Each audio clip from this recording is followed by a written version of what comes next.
When I was a kid, my brother and I used to share a lot of our time playing video games together. I remember my big brother play and noticing that he was holding the controller in what I thought at the time was a very odd position to do it in.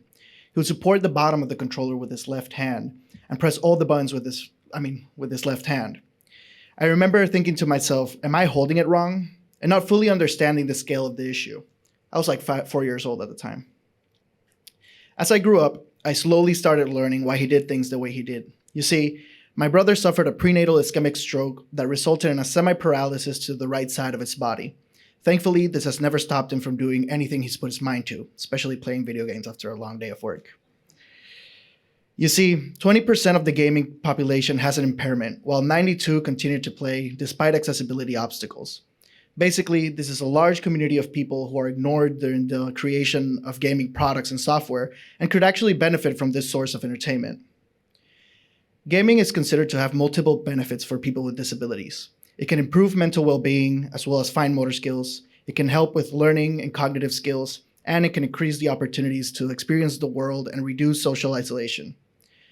As more gaming giants fail to acknowledge the weight of these benefits, the more this community struggles to adapt to in-market products. Instead of people adapting to gaming products, why aren't gaming products adapted to people? Here is where my thesis comes in. Mods, a study into adaptive gaming, explores both the physical and the digital obstacles people with motor skill disabilities encounter in the gaming world. It also studies the ableist design practices that the industry have been using since the conception of video games and offers possible new ideas to combat these practices. Throughout this presentation, I'll be taking you through a design journey that explores both the physical and the digital realms of adaptive gaming, specifically for people with motor skill disabilities. When I refer to the physical aspects of gaming, I'm specifically talking about the hardware, headsets, monitors, or even a controller such as this one. For people with motor skill disabilities, this object can be a hassle to use, even though it's an essential part of this entertainment source. For them, this product is specifically seen as a two-handed product that they have to adapt to in order to make use of. And in some cases, it might be even impossible. Other adaptive alternatives such as this one exist in the market, but the tablet itself is double the price of the mainline controller and does not include other important accessories that are catered to more specific needs. If you were to make a full adaptive gaming kit out of market-ready parts, it would look like this. This could be even 4 times the cost of a regular controller. You see, adaptive versions of products in the market are often more expensive than the mainline counterpart, making it less accessible to the public.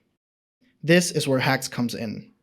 Hacks is an online web service for people with motor skill disabilities and limb difference that offers free downloadable CAD files meant to transform market products into inexpensive adaptable devices. Our customers can become a part of this community by uploading and downloading files for free. They just need to create an account with us and they're ready to go.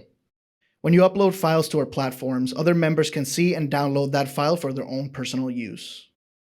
After downloading the desired file, the person can proceed to 3D print and assemble the files at home. Through Hacks, you can order a print that will be assembled on-site and delivered straight to your house at cost. The vision of this project is to create a service for people with disabilities by people with disabilities in hopes of creating an online community that's focused on helping one another. After this project, I decided to put these controller modifications to the test and created the Hacks Interactive Workshop, which served as an educational opportunity as well as a social commentary to bring consciousness about the hardships of living with a motor skill disability in the gaming world and to bring to light what the gaming industry could do to be more inclusive. The workshop included an exhibition of the 3D printed controller modifications, a testing station where participants could test controller mods in head-to-head gaming, and an ideation station where visitors could create their own versions of controller modifications. Let's take a quick look into the workshop.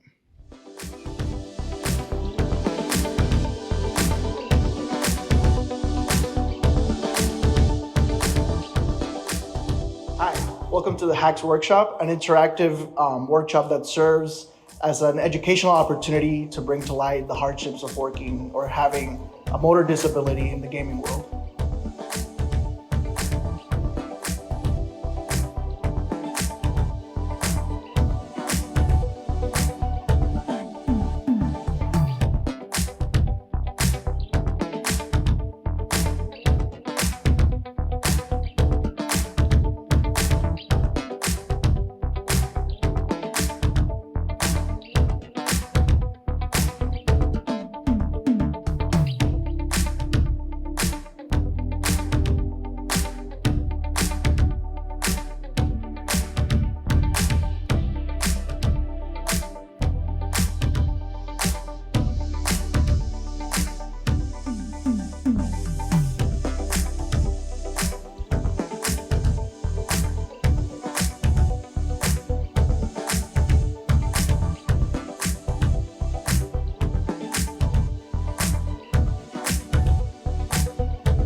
With this next project, we move on to the digital side of adaptive gaming. Through my research, I discovered that people with motor skill disabilities were more likely to stay away from multiplayer shooter games because of hardships in keeping up with other players. These games were often found intimidating because of the high level of skill and competition. This led me to create Disrupt Mode, which is a video game plugin for Call of Duty Warzone and Fortnite that allows users to experience a level playing field by reducing some of the player's abilities, such as reaction time, movement, and visuals, as well as boosting other aspects at any given point of the game. My goal with this project was to design a better way for people with motor skill disabilities to be able to become a part of the gaming community without having to feel intimidated. By creating a level playing field, increasing the chances of winning, and reducing competitiveness around the game itself, users can use this plugin as a segue into Battle Royale genre of video games. The Battle Royale style of shooter games is when a player is put against 100 or so other players in the same map, and last one standing is the winner. In this type of genre, the players are put in the map without initial weapons, forcing them to loot and search for other weapons and other tactical gear. So now with Disrupt Mode, there's a new crate or loot box to look for, which is the Power Crate in Call of Duty Warzone and the Mystery Llama in Fortnite. Once open, the player will receive a randomized power down, which can be used to power down enemy players, or you can receive a power up, which will grant you a competitive edge against your opponent. There are 3 different power ups in Disrupt Mode. Starting with 2x speed, which allows the user to move 2 times faster than the regular character speed. Extra damage, which upgrades your character's power damage, reducing enemy takedown time. And tracker, which allows the user to spot enemy footprints and location, showing in a bright color to optimize visuals and lock on target. Next up are the power downs. As mentioned before, these can be used against your enemies. The only catch is that you have to be at a closer distance from them in order to activate. First one is the no weapons power down, which disables the enemy's weapon for a short period of time. Reduce speed, which will slow down the enemy, make them an easier target. And finally, the last one, the low visibility power down, which blinds the enemy momentarily, forcing them to see most of the screen in a blurry fashion. But Disrupt Mode doesn't end there. Apart from the gameplay, the plugin also adds new customizable settings in order to cater to the specific necessities of the player, such as the new controller accessibility options. Players can now pick between preset accessible controller settings as well as to create their own button layout. Earlier on, I presented how the structure of the narrative was divided into the physical and the digital projects I've made throughout this thesis. Well, what I didn't show you is that there's a third one, the personal side of this project. If my brother was the initial inspiration for the subject of my thesis, then I knew I had to dedicate a project just for him. I present to you all Playmaker. Playmaker is an adaptive gaming controller designed to sit on my brother's lap without having to use his hands or a desk to support it. The design features 8 main buttons and a thumb joystick on the left side intended to be used with his hands in a resting fashion, and a mouse-like palm joystick on the right side intended to be used by his non-dexterous hand. Both the thumb and the palm joysticks click when pushed in, adding 2 more usable buttons that he could later assign function to.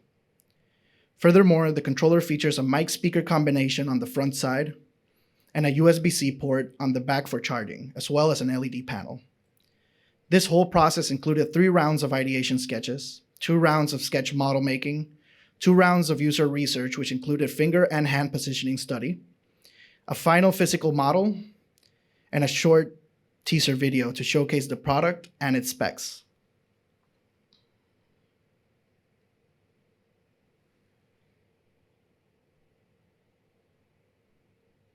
Although I created this controller specifically for my brother, my wish is for the design to be used in a universal fashion. I hope that it could be used by others, even if it means that it will make their lives a little bit easier. Lastly, I want to take a moment and thank my brother for allowing me to tell his story and for always being my motivation, inspiration, not just for this thesis. I love you with all my heart, Rafa. To all the professors and instructors that guided me throughout this process, thank you for your dedication, time, and patience. And for everyone here, thanks for listening.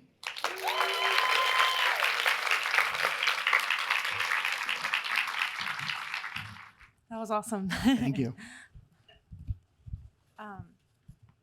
So I guess thinking beyond the controller, beyond the physical artifact, what would be your advice to game designers out there from your perspective and like what you've learned this year? Again, similar to what Corey said before, it's just listening, honestly, and taking everybody into account during the design process. But if I go a little bit deeper into the game itself, I would say keeping the game settings very broad. You never know who might need something at what time. So yeah. So being able to customize parts of the game, or like your player, the way you play the game. Exactly. Just keeping the game flexible. My list of interactive workshops that I should have been at is getting longer. Yours seemed totally fun. Thank you. Can you tell us a few things that you learned from the workshop? Definitely the most, the surprise that came from it, honestly, was that the people that were less used to gaming were the people that better adapted to the mods themselves. So to me, that was a huge surprise. Fascinating. Yeah. Right, makes sense. It's almost like if you knew a lot about gaming, then you were like, Exactly. you've adapted to a controller. Yeah. Yeah, so more of an open mind from people Exactly. who weren't as familiar. That's great. What about the sketch models? I'm curious to. We saw a little bit of the process, but what did you learn from the different Yeah, it's a iterations? beautiful object. I want it just Thank on you. my dining room table. Thank you.